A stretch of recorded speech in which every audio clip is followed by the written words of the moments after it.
We don't usually do this. We don't usually review a talk of the Rebbe that we just learned before, especially when we've just learned last week.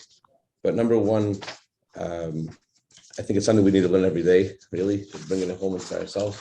And number two, we didn't really finish it either. And hopefully we'll learn it again and we'll go inside. Okay. So I'm just going to do I'm just going to paraphrase from the original. I'm not going to explain too much. Where's this from? This is from Sichas Chelik Aleph, Parshas Sisa. In the Torah Parshas Sisa, the Torah tells us about Eliyahu Navi, what he did at a time of trouble, as in all times of trouble are a result of confusion. I think that was referring to how when we make mistakes, so that leads to times of trouble. So they were in trouble and there was confusion. They're usually synonymous. So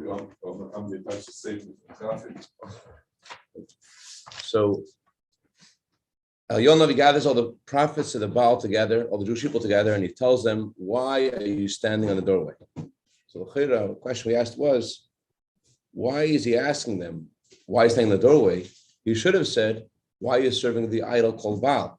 The time has come to stop serving the idol called Baal and to announce that Hashem is the truth. He says, whoever's on Hashem's side, go to Hashem. Whoever's on the Baal side, go to Baal. Why are you in the doorway? If he has an issue with them, the issue is they're serving idols. So why did he say to them, why are you in the doorway? Go after Baal if Baal is the God. He should have said, don't serve Baal. Why is he? It sounds like it's worse to serve it's worse to be in the doorway than it is to serve the Baal. To understand this, to explain the whole concept of a Jew serving idols. Jews are believers, children of believers. So how is it possible that a Jew comes to deny Hashem, a formal Islam? So the answer is, the Rambam tells us that the beginning of idolatry was caused by people looking at the sustenance that Hashem sends to the world. And since Hashem sends the sustenance to the world through the Kachom Mazalis, through the stars, through the constellations, that's the divine flow goes through the various means. So people thought they need to give honor to the stars and to the zodiacs, whatever, in order that they should get more abundance, or they should get more of what they want. The truth is that although Hashem's sustenance does flow to the world through the stars and the mazalis, there's no reason to give them any honor, because all they are an axe on the hand of the woodshop. In other words, just like an axe has no power on its own, it's just a woodshop which is using it, so too, any means to which Hashem sends sustenance to the world, whether it's an angel, whether it's a star, or whatever it is, Hashem sends sustenance to the world, whether it's the sun, the sun has no choice to give light or not to give light, to give heat or not to give heat. So too, anything, any angel, any means to which God sends sustenance to the world has no force in its own. All it is the axe in the hand of the woodchopper, and that's why there's no reason to give them any honor, because they're not a thing, they're just an axe. That's the difference between, as Sisa explains, the mitzvah of honoring your parents to the prohibition of idolatry. Regarding your parents, the Torah says that you have a mitzvah to honor them. Regarding the stars and mazalis, not only not supposed to honor them, on the contrary, it's a sin to honor them. The reason there's a difference is because by your parents have free will. And therefore, you are obligated to honor them because of what they did for you. But the Chacham Mazalis, the stars, the zodiac, they're just like the axe in the hand of the woodchopper and have no power on their own. As I mentioned just briefly, we don't have too much time, the astrologers don't have any real knowledge of what's going to happen to anyone, because, as Rambam says, they don't know what they're seeing. So although Hashem gives sustenance through the Kachal Mazalis, it doesn't mean that it's something that people could understand what they're seeing. It's all, Rambam says that if someone says that it's real, Torah forbade it to us, Rambam says they're just foolish.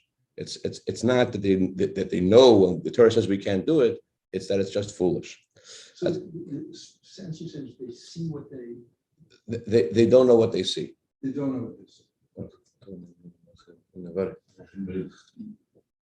Honoring and bowing to the stars, bowing to the zodiac honoring the zodiac is idolatry, and it's one of the most severe sins. As Gemara says that idolatry is one of the most weighty sins. Anyone who denies idolatry is equal to agreeing, to acknowledging the whole Torah. By denying idolatry, you're agreeing with the whole Torah. So it comes out that the reason why people served idol worship was because of their foolish perception at that time that in order to get more sustenance, in order for their selfish motives, that's why they should serve them, to get something more. And that's the reason why Jews... is understanding that the sun itself has any power. Right. That's the sun is unlike your parents. It's not like to sit outside and say, "Wow, I'm enjoying the heat of the sun." No, it's not, that's not a prohibition. It's to say the sun has power. It has its own power. It's to say thank you to the sun. It's to say thank you to that's idolatry. Thank you, Vishnu, for sending the sun. That's Jewish. That's part of what we're supposed to be doing. Thank Hashem for the sun. Yeah, for sure. We do that every day. So the reason why it's possible for Jews who are believers, children of believers, to stumble, Hashem preserve us, in the sin of idolatry, the reason why this is possible is because it's not something that they're really doing with the truth. They're only doing this for a selfish motive. It's not something which is a straight out and out idolatry. It's not an act of service, a altruistic act of service. You see an idol worshiper, a Jewish idol worshiper, there's something else that's motivating this service. As original idol worshippers, they were serving the sun and the moon because they thought that will give them, that since the sun and the moon have free will, and the zodiac has free will, whether or not to give them more of the goodies that they wanted, they thought that they'll serve them and get more. In a similar way, why could a Jew serve idolatry? It's because a Jew thinks that this will give him something. So there's a selfish motive that's motivating the idolatry. Unlike the service of Hashem, the Jew serves Hashem not just because he wants Hashem to give him his needs, rather it's because a Jew is devoted to Hashem with the truth. As we learned today in Hayom Yom, it says, it's not that we need to do things truthfully, but rather our efforts have to be real. Our efforts have to be real. But to be real is a different, that's a whole work in itself. Effort in itself to become real. Anyways, but the essence of a Jew is devoted to Hashem with the truth and the full heart, not for the sake of any reward. Unlike idolatry, Rahman al-Islam, the idea of a person serving an idol is because of the sustenance he wants to receive. And that's the reason why the Jews at that time served the idol called Baal. They thought, we'll serve the idol called Baal, and this will give us lots of goodies. So as it says in the Torah, that they said, we saw we had hardship from the moment we stopped serving the Baal, whatever. So their perspective was, we need to serve the Baal because we need to get stuff. It wasn't that they loved the service of the Baal, they loved the Baal, it was that it was selfish. So although in general, idolatry is something that is done for a selfish motive, there are two versions of idolatry. One version of idolatry is that a person actually believes that the idolatry will give him abundance. And although he is serving the idol because he wants to get something, but his selfish motive is real to him. He thinks, I want to get a raise in my job, and therefore I am going to pray to the zodiac. I'm going to pray to the stars. I'm going to pray to the sun. And so he really believes this, and he goes and he bows down to the stars, he bows down to the moon, he bows down whatever idol he believes in, and he honestly and truthfully is expecting that this service is going to cause something to happen. That's one version of idolatry. So yes, it's for a selfish motive, but there's something real there as well. He really believes this is going to help me. Being in the doorway means that you're in doubt. There are people which are always in a state of doubt, and then time goes on and they discover that they were wrong, that there's nothing in the things that they were attributing significance to. There is another kind of, there is a kind of being in the doorway where a person believes that Hashem plus whatever else he believes in is contributing to his future. And there's a Hashem and there's idolatry too. That's called shituf. Shituf means that you believe that Eibishter and something else are connected to your whatever happens to you. Hashem plus something else. That's being in the doorway. You're not just only believing in Hashem. You have one foot which believes in Hashem, the other foot which says there's something else, which is also there's nature, there's this, there's that, whatever it is that you believe that is causing things to happen to you. So that's called shituf. The one way of being in the doorway is that you believe in Hashem for a part of the time, and the next day you say, I don't believe in Hashem, I believe in this idol. Another way is that you all the time are constantly looking at two different forces and saying, there's the Abish's force, whatever that means, and there's another force, and both these forces together, that's what's floating my boat. So the truth is that serving idolatry, even though you're partnering Hashem into it, you're believing in Hashem plus the idolatry, or if you're serving idolatry because you're not sure, even if you only do this with your words, you only say, I believe in this idolatry, you don't like honestly, even if you just said those words, even if you just bowed down to the idol and you didn't really believe in it, it's a very big sin. And it's such a big sin that it says in Tanya that a Jew naturally would die rather than do that sin. So it is a big thing to do shituf. So I want to point out that in the new paragraphs of the Alter Shulchan Aruch that were discovered, the Alter mentions the reason why it's possible, why it's allowed to be partners with a non-Jew, even though it says in earlier books in the Torah and the Talmud, it says you can't become partners with a non-Jew because a non-Jew may swear in the name of his. Can you do all with a non-Jew? Can't be a partner with a non-Jew. In what? In business. Oh yeah. Why not? Because a non-Jew will swear in the name of his idols. So Alter Rebbe says that nowadays you could become partners with a non-Jew. Why? Alter Rebbe says although a non-Jew may use the name of the idolatry, his real intent is to Hashem, the maker of heaven and earth.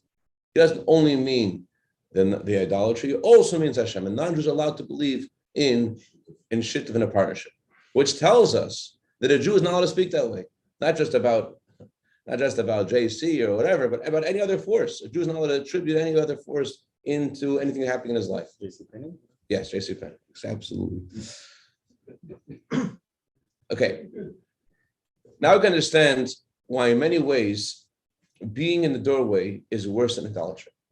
Although in general, idolatry is worse because a person is totally detached from godliness. He has no thoughts in his mind about anything true.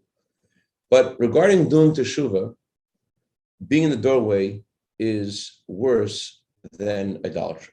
It's a lot harder to do teshuvah for being in the doorway than it is for idolatry. There are two reasons why it's hard to do teshuvah.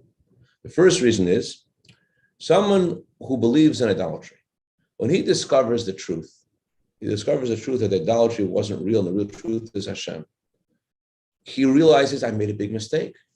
I was living in this mistake for such a long time.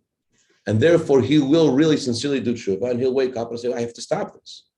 But if someone is in the doorway, since you also believe in Hashem too, then he's never going to have this aha moment. I should stop doing what I'm doing.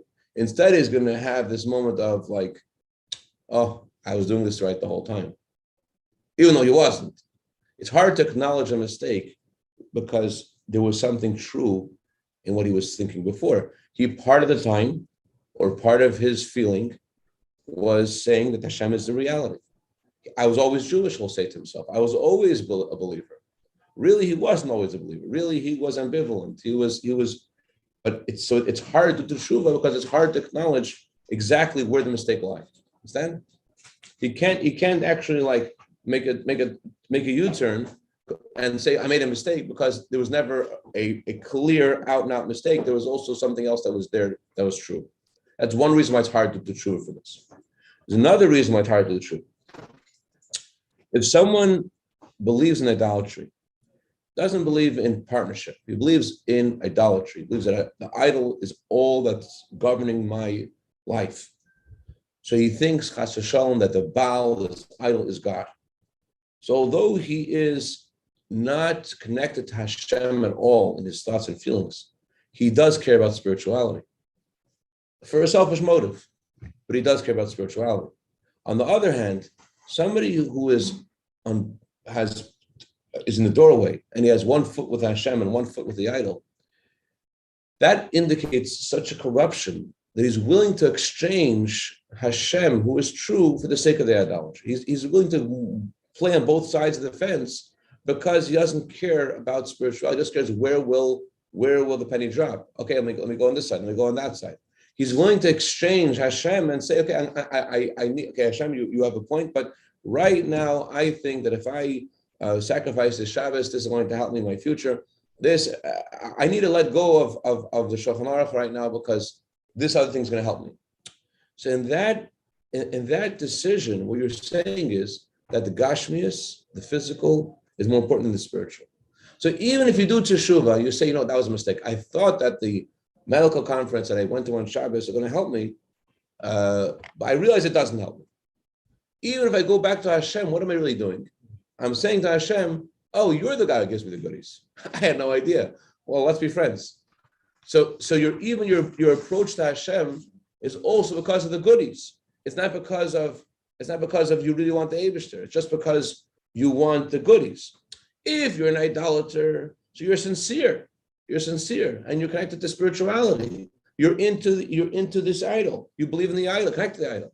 But if you're playing on both sides of the fence, you're not sincere. Your ambivalence indicates that you would rather be wherever the money is. Doesn't matter who's giving it. And so when you do teshuvah, your teshuvah to Hashem is also, Hashem, I know that you are the provider. You are the real ATM machine. I thought the ATM machine was, there's two ATM machines. I have to go to both. Psst, I made a mistake. You're the real ATM machine, right? So it's not a real tshuva. It's just for the sake of gashmis.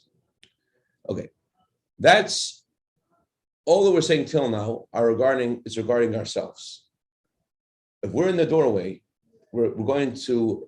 It's be hard for us to do tshuva, and then when we do tshuva, tshuva is not going to be so sincere.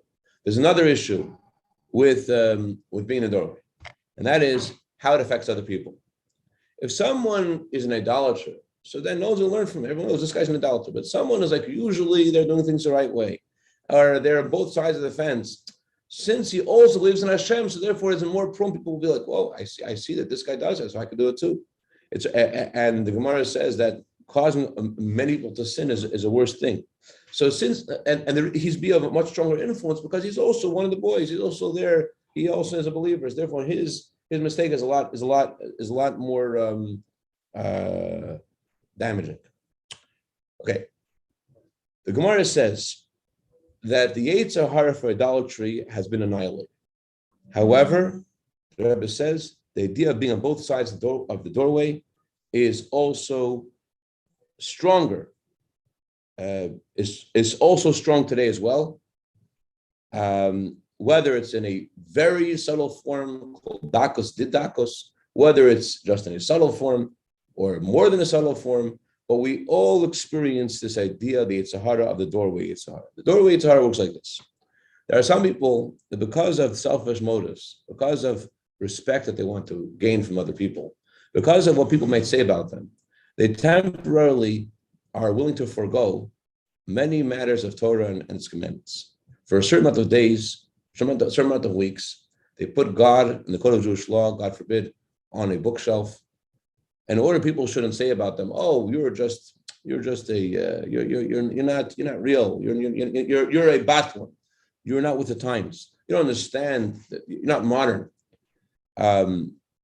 This is America. You have to give up on all these old ways. You have to act a little bit like the time that we're in now.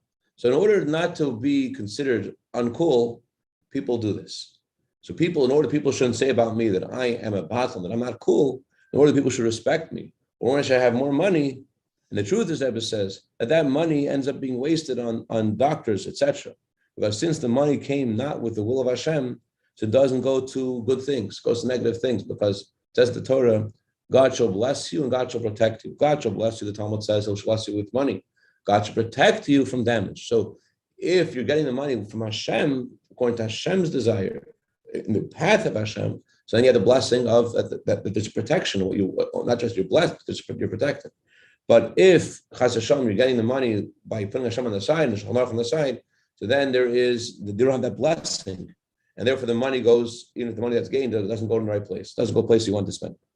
So therefore, but nevertheless, a Jew is willing temporarily to sell Hashem, to sell his soul, and therefore the Rebbe says we have to remember that the sin of idolatry is not as bad as being in the doorway for the reasons that we mentioned. Number one, it's hard to do teshuvah. Why? Because you don't really feel the greatness of the sin. You're able to say to yourself, you're able to convince yourself it's not such a big deal because I keep Torah mitzvahs in general. And what's a big deal if I give up, just for a moment, temporarily? There's a certain reason. What's the big deal? So it's hard to do teshuvah for that because you don't identify with that mistake as being your own. You're saying, that's not who I am. I just temporarily did that thing. Number two, that the person is corrupt. He is exchanging spiritual things, spiritual values which are eternal, with physical things which are only temporary. He is selling his world to come for money and prestige. So that's the second issue. The second issue is that it shows an inner corruption. Why am I able to give up Hashem for something else? Why am I in the doorway? Why did I move to that side, the side of the Baal today, a little bit? Because even though I know Hashem is the truth, because I want to get something. So that means I'm giving up something which is real for something which is fake, which is unimportant, just for my own selfish reasons.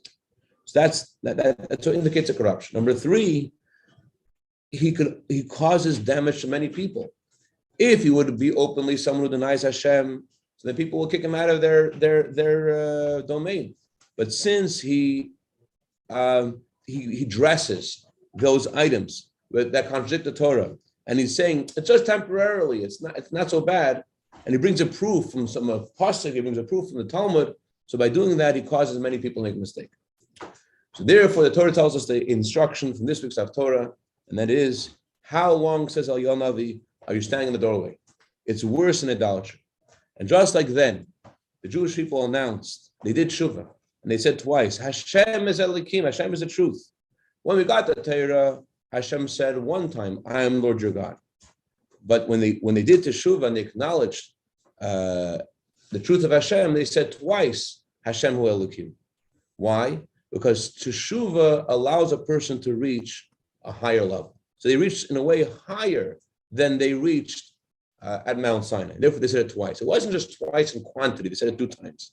Rather, the second time is higher than the first time. The second time is a saying of tshuva. So too, all those, says the Rebbe, who are standing in the doorway must do tshuva, and they must do tshuva in a double way. Meaning, when you do tshuva, that was mentioned here, but that's in Gemara, that when you have a knot, the knot is cut. In order to retie that knot, you have to make a double knot. So tshuva has this double, it's mentioned here, but double in general in Judaism means something which is infinite. When you're doing tshuva, you have much greater force. As the Zohar says, tshuva is with cheliyat, the greater power. So all those in the doorway, Rebbe says they should do tshuva with a double power, and Jews are responsible for each other. So because Jews are responsible for each other, so when one Jew does tshuva, he brings down a light of Hashem, and that light he brings down will also inspire other Jews. All the Jews which Rahman al-Islam that he drew in the wrong direction, the tshuva he's going to do is going to bring them in the right direction. May Hashem help that this should happen with kindness and mercy, causing us mistakes. I'm sorry, those are causing others to make mistakes, together with all those who have been drawn after them, should do tshuva in a double way, and they all should say together, Hashem hu Elikim, Hashem hu Elikim. Chaim l'chaim. I want to learn this again. I'm hoping it's going to go into me this time. Oh, it's excellent. Yeah. Whatever. At least lost the recording. I don't know there's a recording. I want to do it again because I want to.